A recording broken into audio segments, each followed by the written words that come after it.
Dear students, good morning. मैं doctor Rozisha. आज का हमारा टॉपिक है श्रम विभाजन के कारण एवं परिणाम। श्रम विभाजन के कारण। इमाइल दुर्खीम ने श्रम विभाजन की व्याख्या समाजशास्त्रीय आधार पर की है। आपने श्रम विभाजन के कारणों की खोज सामाजिक जीवन की दशाओं तथा उनसे उत्पन्न सामाजिक आवश्यकताओं में की है। इस दृष्टि से दुर्खीम ने श्रम विभाजन के कारणों को दो वर्गों में विभाजित किया है: प्राथमिक कारक या कारण, द्वितीयक कारण। सबसे पहले प्राथमिक कारक, जनसंख्या के आकार एवं घनत्व में वृद्धि। दुर्खीम अनुसार जनसंख्या के आकार एवं घनत्व में वृद्धि ही श्रम विभाजन के केंद्रीय एवं प्राथमिक कारण है। दुर्खीम के शब्दों में श्रम विभाजन समाजों की जटिलता और घनत्व के साथ सीधे अनुपात में विचरण करता है, और यदि सामाजिक विकास के दौरान वह निरंतर वृद्धि करता है तो इसका कारण ये है कि समाज नियमित रूप से अधिक घने और सामान्यतः अधिक जटिल हो जाते हैं। दुर्खीम के अनुसार जनसंख्या वृद्धि के दो पक्ष हैं: जनसंख्या के आकार में वृद्धि एवं जनसंख्या के घनत्व में वृद्धि, और ये दोनों ही पक्ष श्रम विभाजन को जन्म देते हैं। जनसंख्या में वृद्धि होने से सरल खंडात्मक समाजों का लोप होने लगता है और मिश्रित समाजों का निर्माण होने लगता है।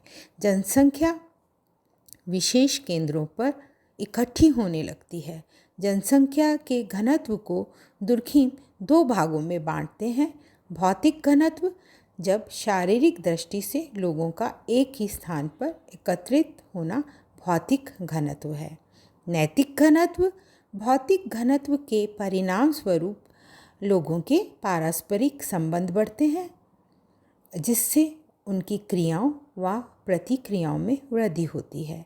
इन अंतर संबंधों व अंत्यक्रियाओं की वृद्धि से उत्पन्न जटिलता को दुर्खीम ने गतिशील अथवा नैतिक घनत्व कहा है। दुर्खीम ने नैतिक घनत्व के विकास अस्तित्व के लिए संघर्ष की विवेचना भी अपनी पुस्तक में की है। उन्होंने लिखा है कि पूर्व निर्मित जो समाजों में ही श्रम विभाजन संभव है। जब नैतिक घनत्व बढ़ता है तो समाज की जटिलता भी बढ़ती है। जनसंख्या वृद्धि के दूरगामी प्रभाव पड़ते हैं, जिससे समाज सरल अवस्था तथा यांत्रिक एकता से जटिल अवस्था तथा सावयवी एकता में परिवर्तित हो जाता है। जनसंख्या के बढ़ने से अस्तित्व के लिए संघर्ष, श्रम का विभाजन, भौतिक घनत्व तथा नैतिक घनत्व में वृद्धि होती है तथा समाज की सामाजिक संरचना में जटिलता बढ़ती है। अब दूसरा कारक आपको बताने जा रही हूँ: सामूहिक चेतना का क्रमिक पतन। दुर्खीम लिखते हैं कि सामूहिक चेतना के कम होने से व्यक्तिगत चेतना में वृद्धि होती है, जो श्रम विभाजन में वृद्धि करती है। दुर्खीम के अनुसार सामूहिक चेतना को श्रम विभाजन का दूसरा कारक बताया जा सकता है, जो श्रम विभाजन पर विपरीत प्रभाव डालता है। सामूहिक चेतना प्रबल होगी तो श्रम विभाजन में वृद्धि नहीं होगी। सामूहिक चेतना के घटने और कमज़ोर पड़ने पर श्रम विभाजन में वृद्धि होती है, यानी इनमें गुण संबंध है, आपस में एक घटता है तो दूसरा बढ़ता है। अब मैं इसके दूसरे जो द्वितीयक कारक है उसमें दूसरा पॉइंट आपको बताने जा रही हूँ: पैतृकता का घटता प्रभाव। सबसे पहले तो ये जान लीजिए कि पैतृकता क्या है। जब पैतृकता प्रभावशाली होती है, यानी पैतृकता से तात्पर्य है समाज में व्यवसाय, कार्यों का बंटवारा आदि जब प्रदत्त होता है। जब ये प्रभावशाली होती है तो व्यक्ति के जन्म के आधार पर ये व्यवसाय, कार्य आदि निश्चित होते हैं। अर्थात व्यक्ति वही व्यवसाय करता है जो उसके पिता या उसके पूर्वज करते आए हैं। इस प्रकार समाज में जब पैतृकता कठोर होती है तो व्यवसाय तथा कार्यों का बंटवारा प्रतिबंधित होता है, जो सामाजिक परिवर्तन में बाधक होता है। इससे श्रम विभाजन में वृद्धि नहीं होती है। दुर्खीम ने इन्हीं वास्तविकताओं के आधार पर अपनी पुस्तक में निष्कर्ष भी दिया है कि पैतृकता जितनी अधिक प्रभावशाली होगी, समाज में श्रम विभाजन में वृद्धि तथा परिवर्तन उतना ही कम होगा और इसके घटने और कमज़ोर होने पर परिवर्तन तीव्र होगा। क्यों तीव्र होगा? क्योंकि लोग परंपरागत व्यवसाय त्याग कर दूसरे व्यवसाय, नए व्यवसाय करने लगेंगे। श्रम विभाजन में तब वृद्धि भी तेजी से होगी और आधुनिकीकरण का भी इस पर प्रभाव पड़ता है। दुर्खीम का मत है कि श्रम विभाजन पैतृकता के प्रभाव से बढ़ता नहीं है। जब ये इसका प्रभाव कम होता है तब श्रम विभाजन बढ़ता है, यानी एक दूसरे पर इनका विपरीत प्रभाव पड़ता है। चलिए अब हम जानते हैं श्रम विभाजन के परिणाम। सबसे पहले हम ले रहे हैं श्रम विभाजन का प्रकार्यात्मक स्वतंत्रता एवं विशेषीकरण। प्रकार्यात्मक स्वतंत्रता। दुर्खीम ने शारीरिक श्रम विभाजन एवं सामाजिक श्रम विभाजन में अंतर किया है और सामाजिक श्रम विभाजन के परिणामों का उल्लेख किया है। दुर्खीम के अनुसार श्रम विभाजन का एक परिणाम ये होता है कि कार्य अधिक विभाजित हो जाते हैं। जैसे ही कार्य करने की स्वतंत्रता और गतिशीलता में वृद्धि हो जाती है, श्रम विभाजन के कारण मनुष्य अपनी कुछ विशेष क्षमताओं को विशिष्ट कार्यों में लगा लेता है। दुर्खीम कहते हैं कि श्रम विभाजन के विकास का एक परिणाम ये भी होता है कि व्यक्तियों के कार्य उनकी शारीरिक लक्षणों से स्वतंत्र हो जाते हैं। इन्हें दूसरे शब्दों में कहें तो मनुष्यों की संरचनात्मक विशेषताएं उनकी प्रकार्यात्मक प्रवृत्तियों को अधिक प्रभावित नहीं करती हैं। सभ्यता का विकास। दुर्खीम ने आरंभ में यह स्पष्ट किया कि सभ्यता का विकास करना श्रम विभाजन का प्रकार्य नहीं है, क्योंकि श्रम विभाजन एक नैतिक तथ्य है और सभ्यता के तीनों अंग यानी तीनों विकास जो सभ्यता के विकास के अंतर्गत आते हैं, औद्योगिक, आर्थिक और वैज्ञानिक विकास, वे नैतिक विकास से संबंधित नहीं हैं, यानी उसके अंतर्गत नैतिक तथ्यों का अभाव है। दुर्खीम ने श्रम विभाजन के परिणाम के रूप में सभ्यता के विकास की व्याख्या की है। आपका मानना है कि जनसंख्या के आकार व घनत्व में जब वृद्धि होती है तो सभ्यता के विकास को अनिवार्य बना देती है। श्रम विभाजन एवं सभ्यता दोनों साथ साथ प्रगति करते हैं, परंतु श्रम विभाजन का विकास पहले होता है और उसके परिणाम स्वरूप सभ्यता विकसित होती है। अब हम तीसरा परिणाम जानेंगे, नवीन समूह की उत्पत्ति और आत्मनिर्भरता। दुर्खीम के अनुसार श्रम विभाजन का एक परिणाम ये होता है कि विशिष्ट कार्यों में लगे व्यक्तियों के विशिष्ट हितों का विकास हो जाता है।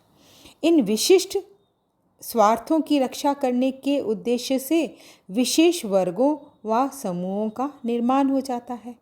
इस प्रकार जितना अधिक श्रम विभाजन होता है उतनी ही अधिक अंतर्निर्भरता बढ़ती है। इन समूहों में अंतर्निर्भरता सहयोग को जन्म देती है। श्रम विभाजन सहयोग की प्रक्रिया को सामाजिक जीवन के लिए ज़रूरी बना देता है, अनिवार्य बना देता है। व्यक्तिवादी विचारधारा।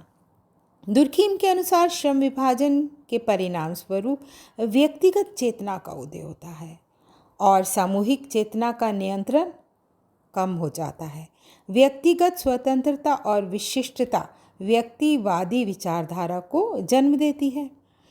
श्रम विभाजन के परिणाम स्वरूप व्यक्तिवादी विचारधारा को संबल मिलता है, बल मिलता है। प्रतिकारी कानून एवं नैतिक दबाव। दुर्खीम के अनुसार श्रम विभाजन कानूनी व्यवस्था में भी परिवर्तन कर देता है। श्रम विभाजन के परिणाम स्वरूप पारस्परिक संबंधों का विस्तार होता है तथा जटिलता एवं प्रकार्यात्मक संबंधों के कारण व्यक्तिगत समझौतों का महत्व घट जाता है। मनुष्यों के एकता संबंधों को संतुलित करने के लिए प्रतिकारी अथवा सहकारी कानूनों का विकास हो जाता है। श्रम विभाजन जहाँ एक और व्यक्तिवाद को प्रोत्साहन देती है, तो वहीं दूसरी ओर वे व्यक्तियों में विशिष्ट आचरण से संबंधित तथा सामूहिक कल्याण से संबंधित नैतिक जागरूकता का भी निर्माण करती है। दुर्खीम का विचार है कि व्यक्तिवाद मनुष्यों की इच्छा व फल नहीं, बल्कि श्रम विभाजन से उत्पन्न सामाजिक परिस्थितियों का अनिवार्य परिणाम है। सामाजिक प्रगति। प्रगति परिवर्तन का परिणाम है। श्रम विभाजन भी परिवर्तनों को जन्म देता है। परिवर्तन समाज में एक निरंतर प्रक्रिया है। प्रगति समाज में निरंतर होती रहती है। दुर्खीम के अनुसार इस परिवर्तन का मुख्य कारण श्रम विभाजन है। श्रम विभाजन के कारण परिवर्तन होता है और परिवर्तन के कारण प्रगति होती है। इस प्रकार सामाजिक प्रगति श्रम विभाजन का एक परिणाम है। दुर्खीम के विचार से प्रगति का प्रमुख कारक समाज है। हम इसलिए बदल जाते हैं क्योंकि समाज बदल जाता है। प्रगति तभी रुक जाती है जब समाज की गति रुक जाए, परंतु ऐसा होना वैज्ञानिक दृष्टि से संभव नहीं है। दुर्खीम के विचार से प्रगति भी सामाजिक जीवन का परिणाम है। अब मैं अंतिम पॉइंट लेने जा रही हूँ इसमें श्रम विभाजन के परिणामों में, और वह है स्वावयवी सामाजिक एकता। दुर्खीम ने श्रम विभाजन का सबसे महत्वपूर्ण परिणाम समाज में स्वावयवी एकता की स्थापना बताया है। वास्तविकता तो यही है कि श्रम विभाजन के सारे परिणामों की व्याख्या इस एक परिणाम स्वावयवी एकता के अंतर्गत की जा सकती है। आपका मत है कि श्रम विभाजन के अभाव अथवा अल्पता की स्थिति में समाज में यांत्रिक एकता होती है, और जैसे जैसे श्रम विभाजन बढ़ता है वैसे वैसे समाज में विशेषीकरण, पारस्परिक निर्भरता, सहयोग बढ़ता है, और इसी सहयोग के परिणाम स्वरूप समाज में स्वावयवी एकता स्थापित होती है, जिससे समाज के विभिन्न व्यक्तियों, समूहों, अंगों में परस्पर प्रकार्यात्मक निर्भरता, संगठन एवं सहयोग मिलता है। और इसी को दुर्खीम ने श्रम विभाजन का परिणाम स्वावयवी सामाजिक एकता कहा है। इस प्रकार हम देखते हैं कि श्रम विभाजन आधुनिक समाज के अस्तित्व की रक्षा के लिए आवश्यक प्रक्रिया है। इसके द्वारा भिन्न भिन्न व्यक्ति अन्य व्यक्तियों के साथ तथा संपूर्ण समाज के साथ प्रकार्यात्मक एकता स्थापित करते हैं। श्रम विभाजन स्वावयवी एकता को जन्म देता है और प्रत्येक व्यक्ति को समाज के घटक के रूप में व्यवस्थित करके उसे सामाजिक वास्तविकता के साथ, सामूहिक संपूर्णता के साथ एकमतता की अनुभूति कराता है। दुर्खीम का ये सिद्धांत स्पेंसर के प्रभाव का परिणाम प्रतीत होता है। दुर्खीम ने अपने ग्रंथ समाज में श्रम विभाजन के अंतर्गत श्रम विभाजन को एक नवीन दृष्टिकोण परिप्रेक्ष्य में प्रस्तुत किया है। दुर्खीम ने पहली बार श्रम विभाजन को सामाजिक आधार पर प्रस्तुत किया है और उसकी समाजशास्त्रीय व्याख्या प्रस्तुत की है। आपने श्रम विभाजन के परिणाम, कारण, प्रकार, दशाएं तथा श्रम विभाजन के सामान्य और असामान्य स्वरूपों की विस्तार व्याख्या अपनी पुस्तक में प्रस्तुत की है। Thank you.